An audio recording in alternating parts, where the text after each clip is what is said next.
Hey, what's up, everyone? Thank you so much for checking out this video here on Show Style and Spirit. I am Ebony, of course. As you can see from the title of this video, I want to give my commentary on singer Cassie's recent federal lawsuit against rapper and producer Sean Diddy Combs for allegations of RAPE, human trafficking, and more. So there's a lot to get into, and there's actually even a source, a rapper, who confirms some of the details that she alleges in her lawsuit. There's a lot to go through. Now, before we get into this, I ask that you all please hit the like button on this video. Then YouTube will recommend this video to more people who are interested in learning some of the details of Cassie's lawsuit against Diddy. And if you have not already done so, please subscribe to Show Style and Spirit. Now, shout out to the New York Times.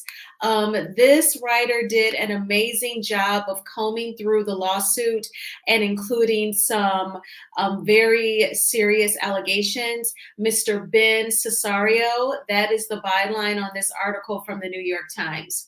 So in the federal lawsuit, Cassie, her real name is Cassandra Ventura.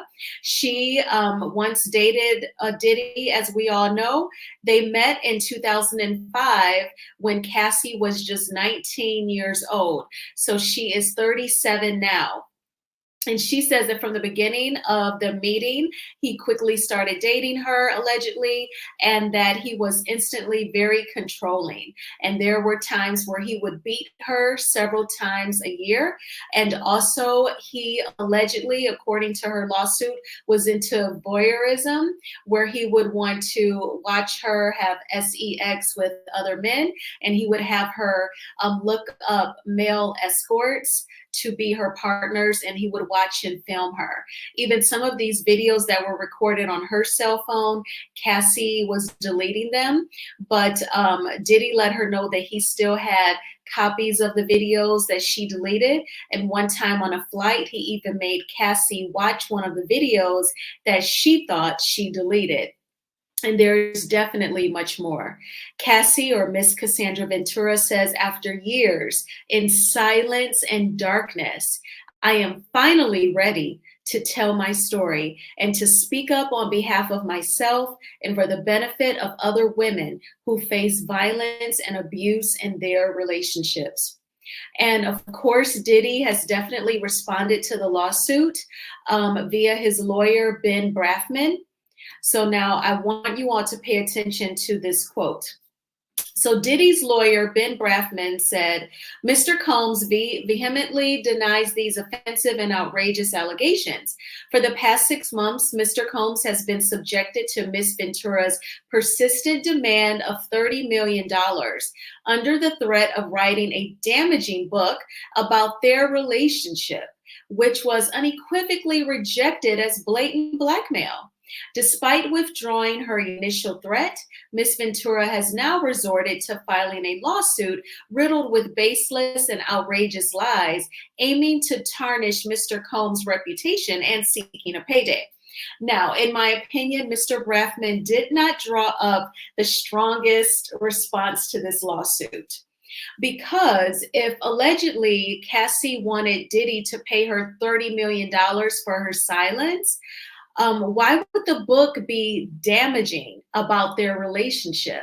He should have said in this statement she was planning on writing a book of lies or an untruthful book about their relationship or an exaggerated account of their relationship. Instead, he used the word damaging. Like if she were to write a book about her relationship with Diddy, it would be damaging to Diddy's reputation. It would only be damaging if, he did something bad to her, right? If he was depicted as the villain in their relationship, if he was depicted as abusive in their relationship. So right off the bat, I thought that Diddy's lawyer's statement was definitely telling and not in a good way for him. Now, Cassie's lawyer, his name is Douglas Wigdor, and he actually says something very different. He said that the parties spoke before Cassie filed her lawsuit. Mr. Combs offered Miss Ventura 8 figures to silence her and prevent the filing of this lawsuit. He said Cassie rejected Diddy's efforts. So now this is totally different from the statement from Diddy's lawyer. Diddy's lawyer is saying that Cassie went to Diddy saying, pay me 30 million or I'm filing this lawsuit, or I'm going to write a book that's damaging. But Cassie's lawyer is saying, no, Mr. Combs was given the heads up that she was filing a lawsuit and he was going to offer her 8 figures for her silence, but she rejected his money and still filed the lawsuit anyway. So it's just like Cassie said in her statement, she's filing this lawsuit not just for her, but for other women to let them know that they can be courageous and speak up when they have been disrespected and violated. So I want to also point out that she is filing this lawsuit under a New York law. So I want to get to that in this lawsuit, in this article. So I read so much of it. It was very, very good, but I wanted to get to the part that allows her to file this after such a long time. Now, some pick-me women, they will say, you know, why is she waiting so long? Why is she waiting so long? Well, sometimes you have to draw up strength after being violated by a very powerful person who is a multimillionaire. And now Diddy's net worth is at a reported $1 billion. And just last year, Forbes reported him as being worth $90 million. So I'm sure it did take her some years to draw up the strength to speak out. I cannot stand it when women question other victims in terms of the time length. Oh yeah, she waited so long to say that she was RAPED. So stupid and unintelligent, definitely lacks empathy. But Cassie, like other recent SA lawsuits, is being brought under the Adult Survivors Act. That is a New York law that allows people who say that they were victims of sex abuse to file civil suits after the statute of limitations has expired. The 1-year window to bring cases under this law ends next week. So the Adult Survivors Act, it is acknowledging the fact that it could take people years to draw up the strength to file a lawsuit against someone who has violated them. And it sounds like they had 1 year to file their cases, and then it's going to expire next week. So kudos to New York lawmakers. All right. And then there was also allegations in Cassie's lawsuit against Diddy that when she tried to date a rapper, that Diddy allegedly had the rapper's car blown up.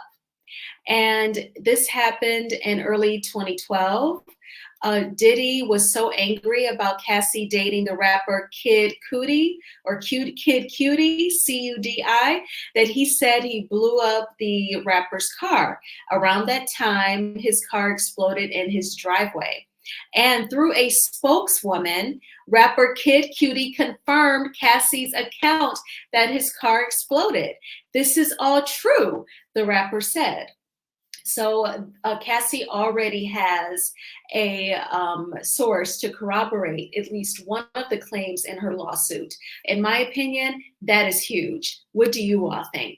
And I want to bring your attention to the top middle picture of Cassie with her hair, with the side of her head shaved. According to the rapper Young Jock, this clip is on Instagram under the blog page On Site. They actually showed Jock giving an interview where he explained about he was around Cassie when Diddy told her, you know, I want you to shave the side of your head. And Jock said, he was like, are you really going to do that? And he said, she was like, whatever Sean wants. And she shaved her head. And then a picture of her was released with the side of her head shaved. And he said that she started a trend. And then I'm curious as to what year that was that happened, if that was like in the early 2000s, like after Britney Spears did it. You know, that was what instantly came to my mind. I finished her book, by the way. The, you know, the last leg of the book is about the conservatorship. It's extremely disturbing and tough to read. But anyway, this is definitely an explosive lawsuit. I'm going to include the link to the New York Times article in the description box so that you all can read this article. The allegations that Cassie has about human trafficking, her trying to escape, and he would shove her in the car, punch her in the face, allegedly kick her, give her black eyes, just an extremely abusive and violent relationship. And then, of course, in 2019, their relationship was over. She married fitness trainer Alex Fine, and they have 2 young kids. So definitely, I hope that, God blesses Cassie with his divine protection. I hope that everything works out. And of course, everything said here is alleged and my opinion, and it is according to the details that's included in the New York Times article about Cassie's lawsuit against rapper and producer Diddy. So I hope that you all enjoyed getting some of this information. Let me know in the comments what you think about Cassie's lawsuit. And please hit the like button on this video, and please subscribe to Show Style and Spirit. I got back from the gym tonight. I ate like some of those plant-based black bean balls, high in protein and fiber. I'm finishing up a cucumber, just trying to do my thing health-wise. But I hope you all have had a great week. The weekend is here. We made it, and I will talk with you soon. Bye.